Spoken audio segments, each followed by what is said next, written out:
Hey there, friends and foes. Welcome to Wednesday Night Bites. I am the prophet of pop culture, John Pica. You can call me Johnny. And tonight, we're going to have a discussion about some new comics. I'm going to show off some new games. And we're going to talk about the apparent failure of the Marvels from the MCU. And we're going to do that right after this from DL Memphis and the Murdering Crows.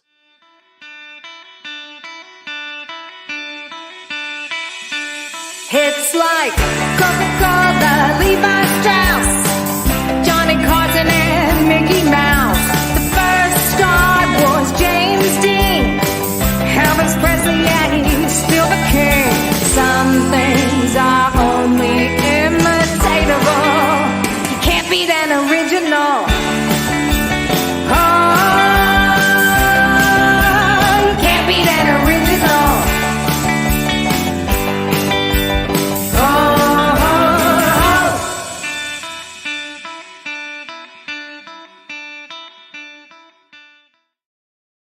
All right, friends and foes. I'm coming to you live tonight. It is Wednesday night from the Houdini room, the Sanctum Sanctorum. And it's just me and you tonight. And this is a brand new series that tonight you get a preview of, because going forward, this will be a live stream available exclusively only to our Patreon supporters. So if you've ever wanted to become a patron and support the programming that we do, this will be one of the weekly live streams that will only be available for our patron supporters at patreon.com/Cereal Box Podcast. And along with this, we'll be doing some exclusive content. The brand new episodes of Back Issue Breakfast Club are only available on Patreon. And there may be some other cool stuff coming, other exclusives, first looks, patron exclusive content. So anyway, that's enough about that. Who am I? Avengers comic books, Star Wars movies, and Saturday morning cartoons made me who I am today.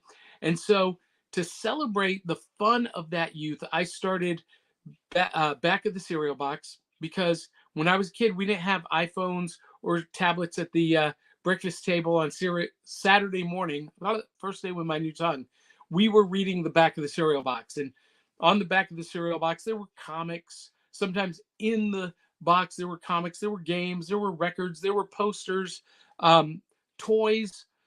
You would dig into the box and pull out the prize, and that's what our podcast is all about. But on Wednesday nights, it's just an opportunity for you and I to chat a little bit off topic. We don't have any specific topic on Wednesday nights.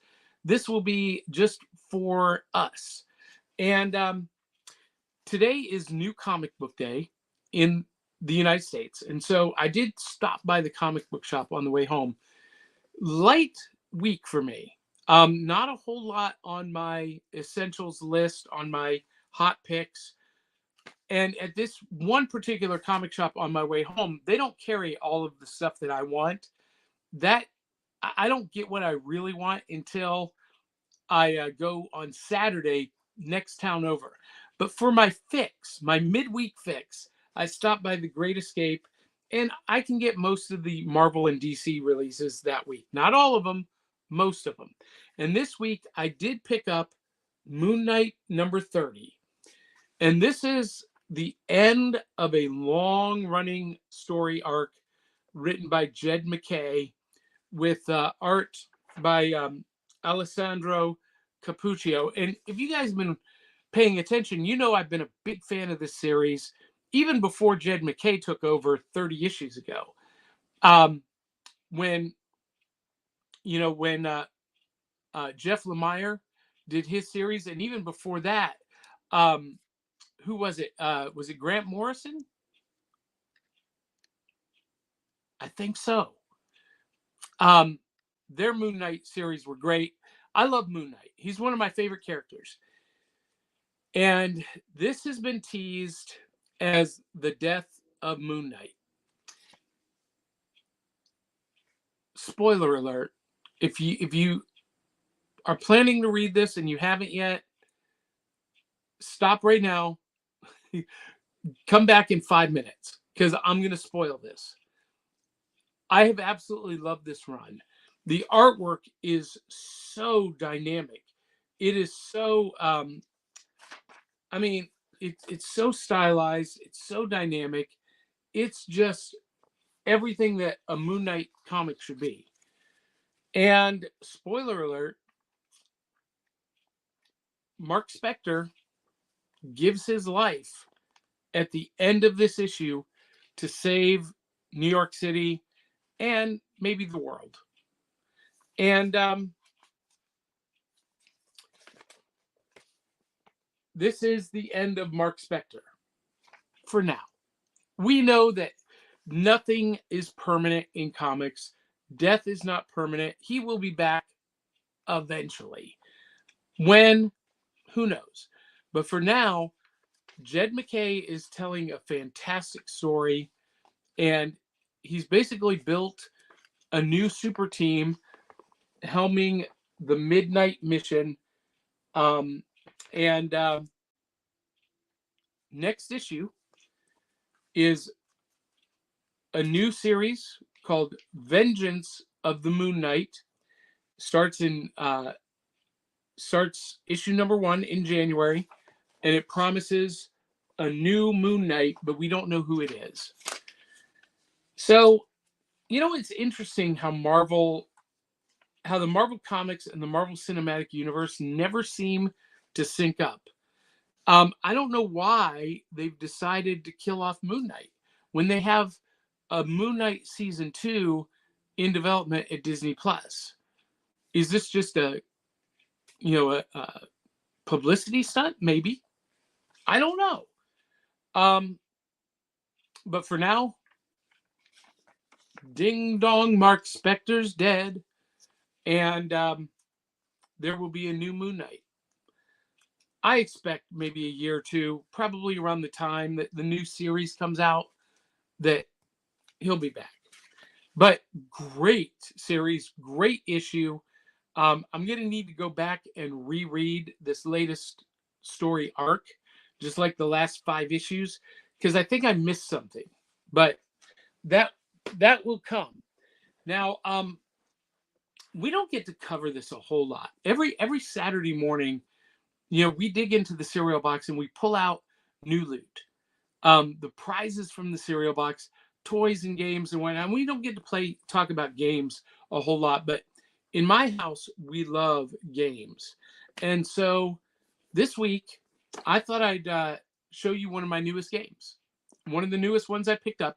I picked this up at Meijer in,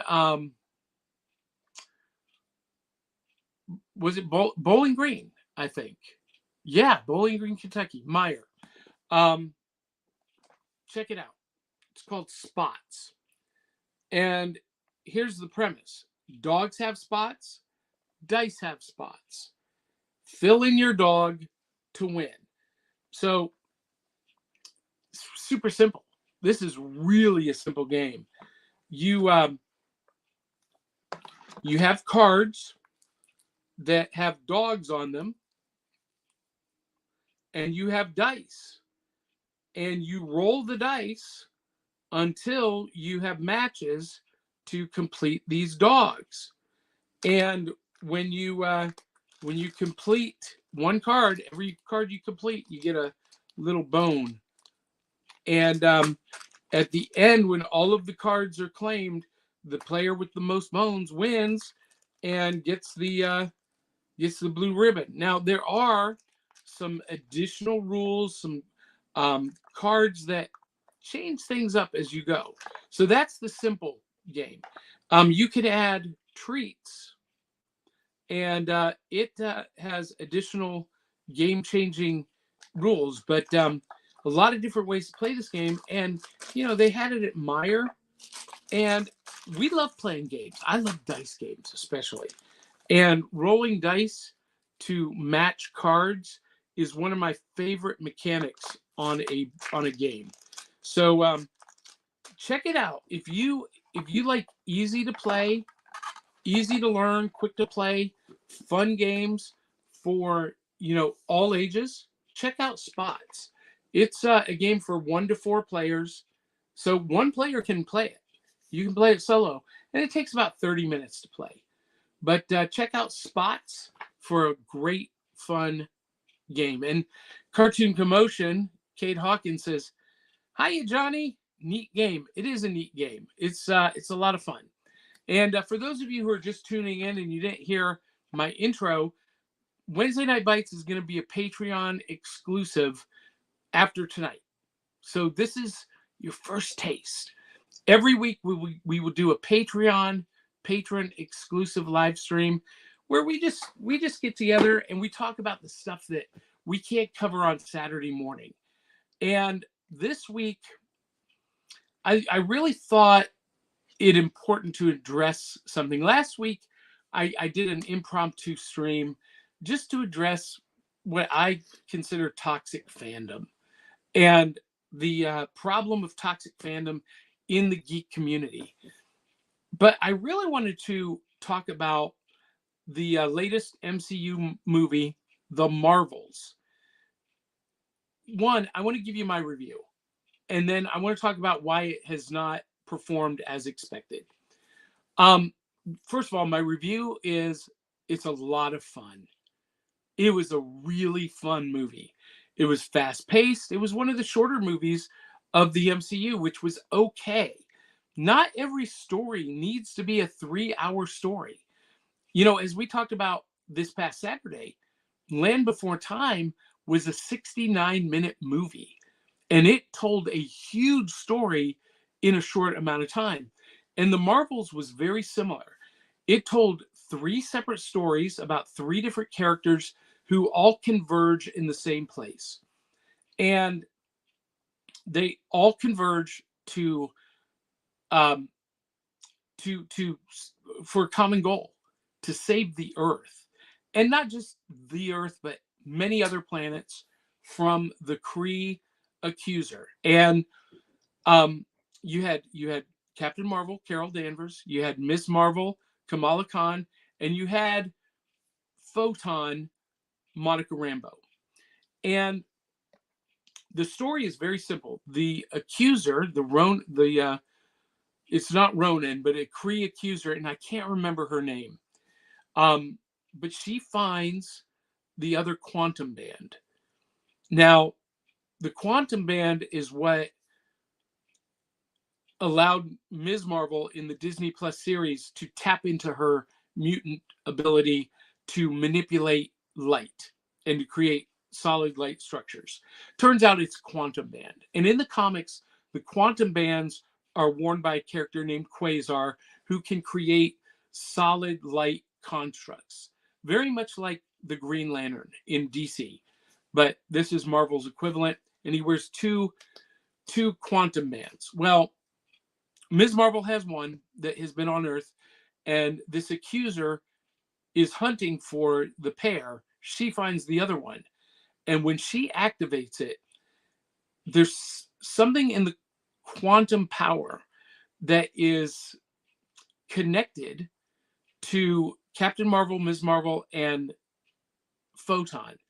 Somehow they're entangled. Their powers are connected through the quantum realm, I guess. And when the quantum band is activated, every time they use their powers, they start switching places. And it's a cool dilemma. It's a cool setup for what's to come.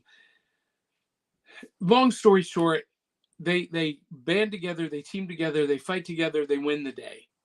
This was a comic book movie in every sense of the word. It was a lot of fun. It was what comic book movies should be. Fast-paced, fun, colorful, and innovative. The 3 of these characters had to train. They had to teach themselves how to use their powers in tandem with them switching places. And it creates one of the most unique fight sequences I've ever seen in a movie. As they're fighting the accuser who is wielding the other quantum band and her accuser hammer, the staff has a lot of power. As they're fighting her, the three characters are switching back and forth and it was just super innovative. The fight choreography was beautiful. It had one of the funniest scenes in a movie that I've ever seen, with the Flurkins. I'm not going to spoil it, but the way they used the Flurkins to escape from the space station was brilliant. One of the best plot devices I've ever seen in a movie. And then it had one of my favorite scenes in a movie this year when they went to the planet where they only sing. They don't speak, they sing everything. It's a musical planet. They sing and they dance. And turns out Captain Marvel is the queen. She got married to the king or the prince, so she's a princess. So Captain Marvel is a Disney princess, ladies and gentlemen. And Brie Larson sings as Captain Marvel in this. It was a lot of fun. This isn't like a super serious, groundbreaking series or groundbreaking movie with a lot of, heavy themes and a lot of gravitas or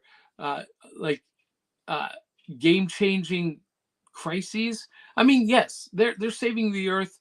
They're saving our sun from being extinguished. That's a big deal. But in terms of lasting effects and impact on the MCU as a whole, not really. This is a standalone movie, and it's just a lot of fun. And if you love comic book movies, you're going to love this movie. Don't believe the hate from, toxic fanboys. And we talked about that toxic fandom last week. So why did this movie underperform? I really thought it would do better. It's this week it's going to finally top over 200 million, which is just meeting their production budget. They're still going to lose money. And what went wrong with this? I think a couple of things. One, the studio overestimated the demand for Captain Marvel. The original Captain Marvel movie, yes, it topped over $1 billion. It's one of the 54 movies in movie history to do $1 billion. But remember, it was sandwiched between Infinity War and Endgame. And they really made it feel like she was going to be such an integral part of Endgame that you had to see that movie in between them. And it turned out she was integral. They really would not have won the battle in Endgame without her. She destroyed Thanos' ships. But, beyond that, she wasn't a huge impact player in the way that fans thought she would be. So there was that. Now, we didn't have that this time around. This is coming at the tail end of, phase 4, which has not been met with huge fan enthusiasm. And there's reasons for that too. Fans have been spoiled. They have forgotten what it was like in phase 1 and 2 of the MCU.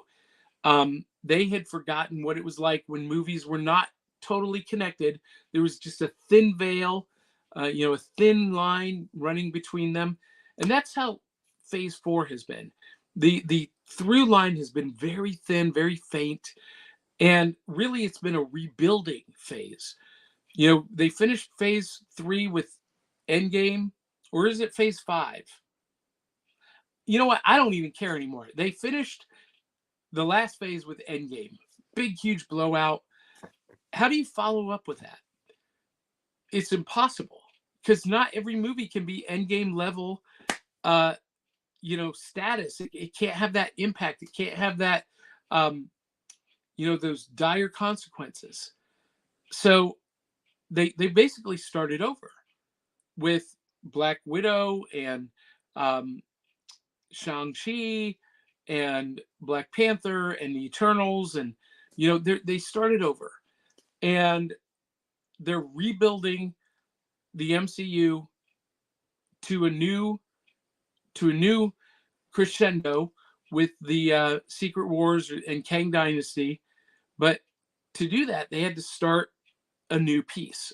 It's a new orchestral movement.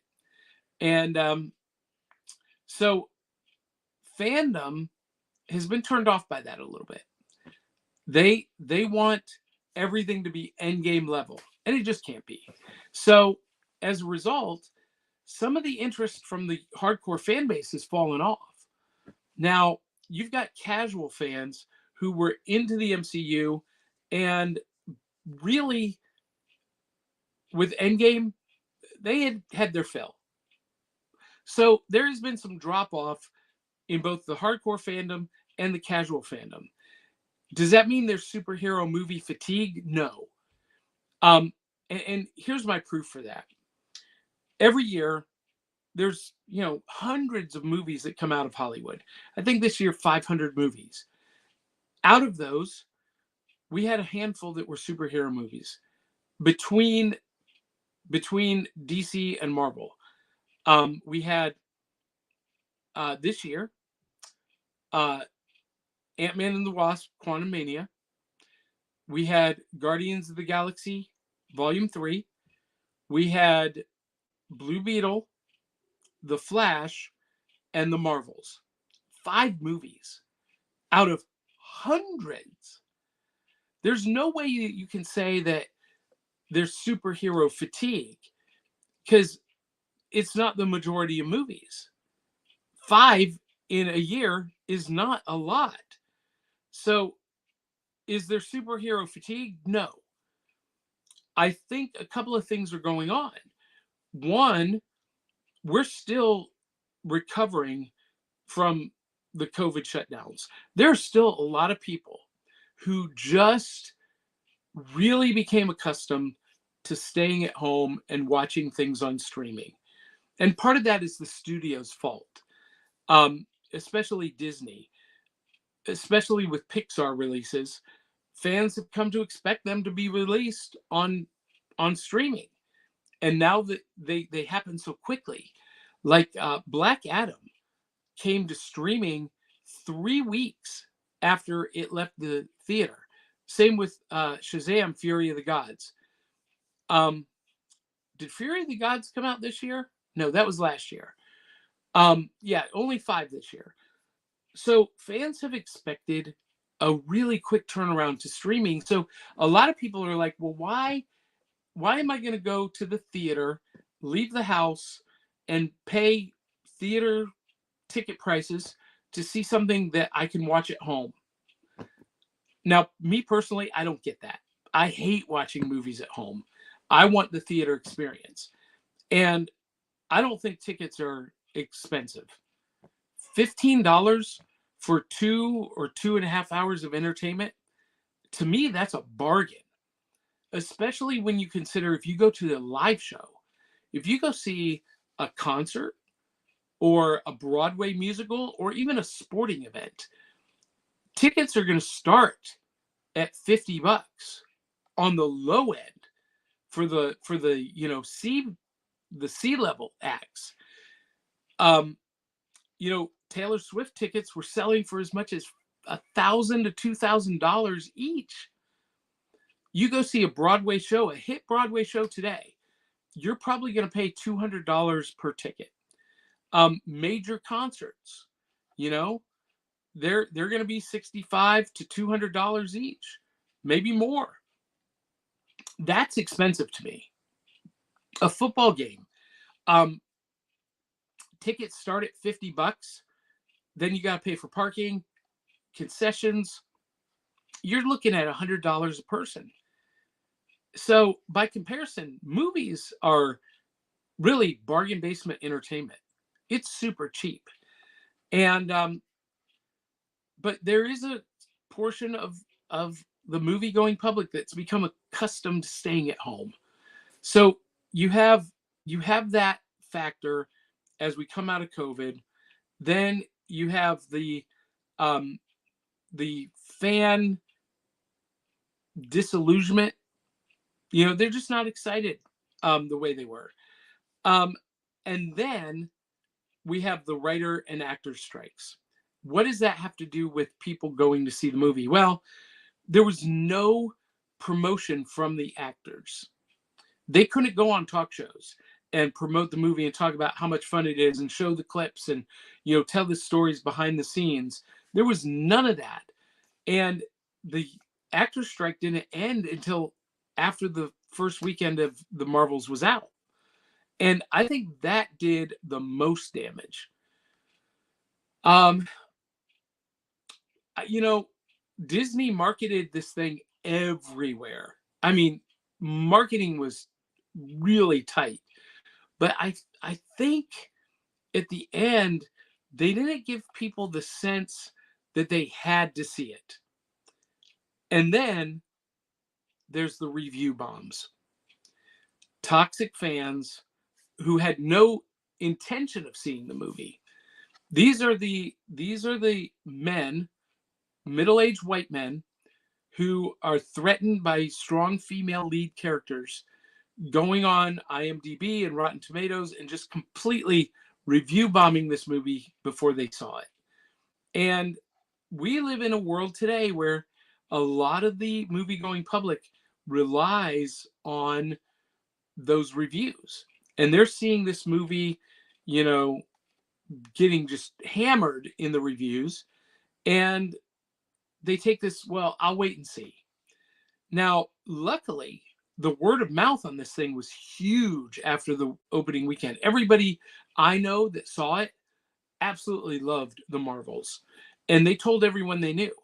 And that has helped them gain some momentum, but unfortunately just not enough to turn a profit. So what does that mean for the MCU? Excellent question. I'm glad you asked.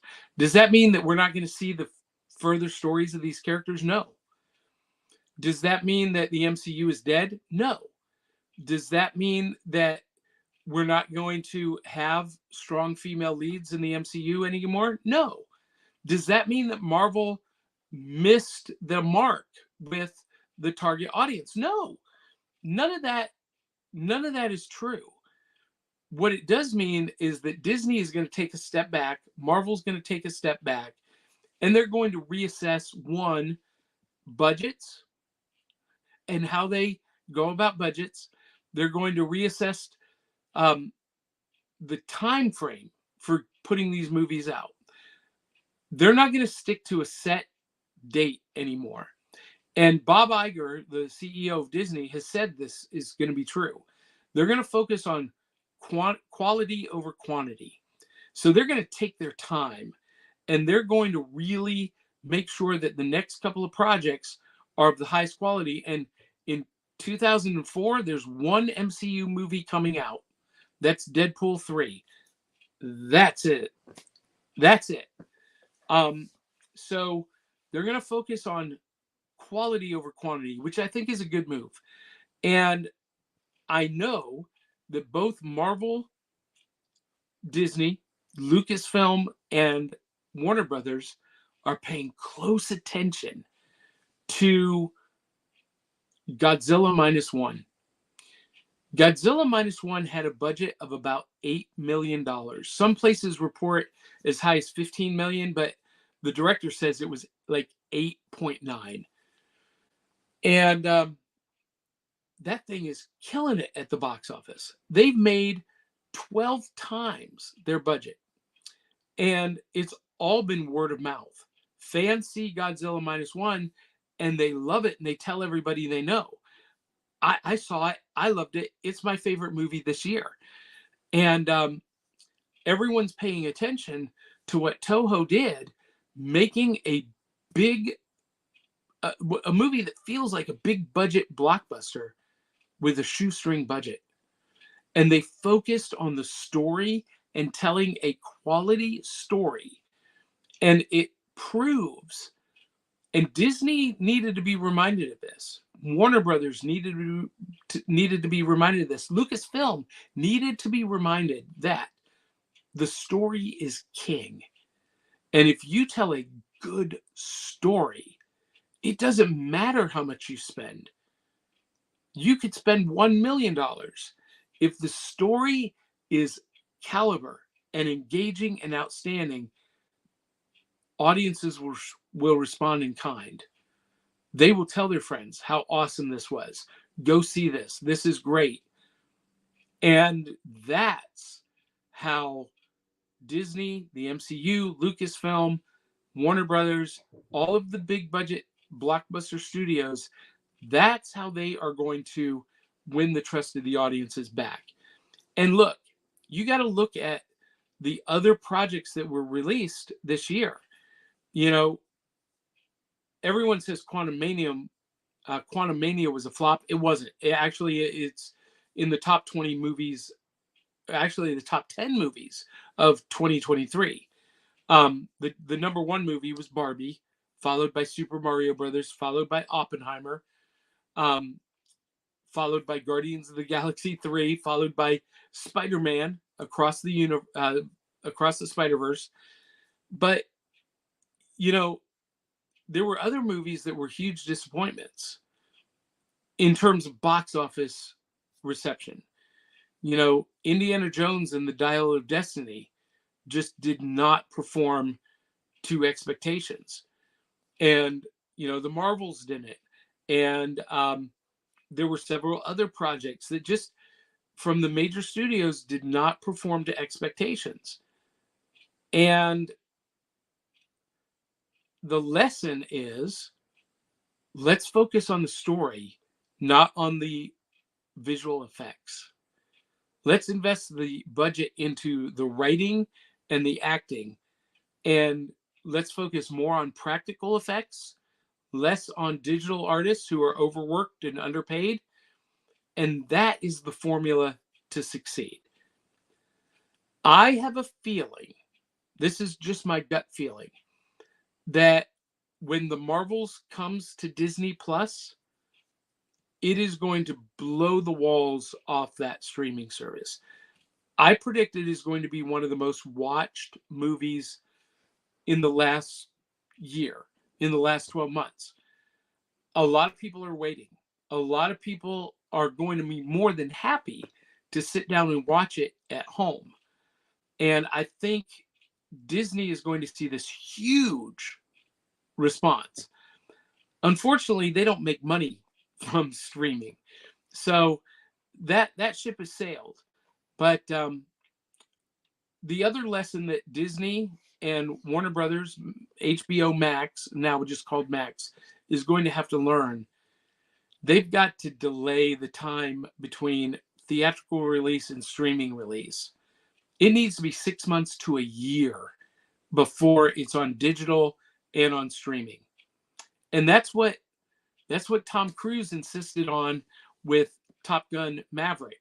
And it was one of the highest grossing movies of 2022. And it stayed in the theaters longer than any movie because he said, no, it's not going to streaming for at least 6 months after the theatrical release. So I think there are a lot of important lessons here for Hollywood to learn. And the Marvels, in and of itself, was not the problem. The Marvels revealed the problems as a whole. And it showed what needs to be fixed in the industry to be successful. So if you haven't seen it yet, go, when it comes out on, well, if it's still in the theaters, go see it now. But when it comes out on streaming, definitely check out the Marvels. I think you're going to like it. So that's my review and my analysis. We got a couple of comments here. We got JMAN James says, how is your night, man? My night's good. My night's good. I'm actually going to call it an early night tonight, and because I got a big day ahead of me tomorrow. Woo! Open enrollment. 2 days left in open enrollment, and I'm just on the phone nonstop. And then I'm starting training a a good or a new tour guide. So that's happening this weekend. And anyway, this Saturday, our live stream Saturday morning, we're going to be talking about my all-time favorite animated movie, The Little Mermaid. Yes, The Little Mermaid. There you see her sitting in the blue lagoon. Anyway, we're going to be talking about that movie and prizes from the cereal box. I've got a new cereal to taste test. So tune in this Saturday morning at 8 a.m. And if you like what we're doing with the broadcast and the networking in general, first day with my new, you could tell I'm tired. Patreon.com/cerealbox podcast. You know, you can donate $1 or $2 as a tip in the digital tip jar. You can become a cereal boxer or a box top at $5 or $10. And at the $5 level and higher, you get exclusive content like Wednesday Night Bites and like Back Issue Breakfast Club. And you qualify to win and get free merch. So anyway, check it out. And if everyone who is a fan of our page would, or of our YouTube channel, would just donate $1 or $2 a month, holy crap, there would be nothing we couldn't do. And we can do that with your help. Do we deserve it? No. Do we expect it? No. Would we really appreciate it? Yes. We would love that. Now, before we go, I do need to recognize one of our partners, Comic Books for Kids. Check this out.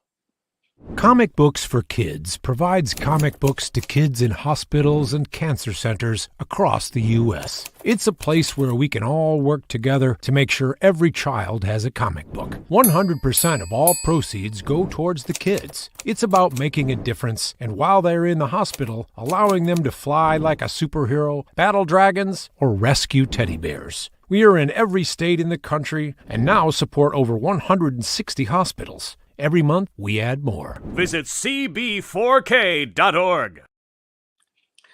cb4k.org. Check them out.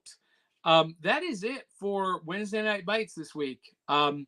Next week, it will be only available to our patrons on Patreon. So make sure you become a subscriber and get exclusive content, first peeks. Join our chat on Patreon and more. There will also be exclusive audio episodes only available on patreon.com. Well, guys and gals, that is it for tonight. I hope you guys like this show, Wednesday Night Bites. And if you do, drop a note, drop a comment, let us know. And until the next time, love you, mean it. We'll catch ya on the back of the cereal box.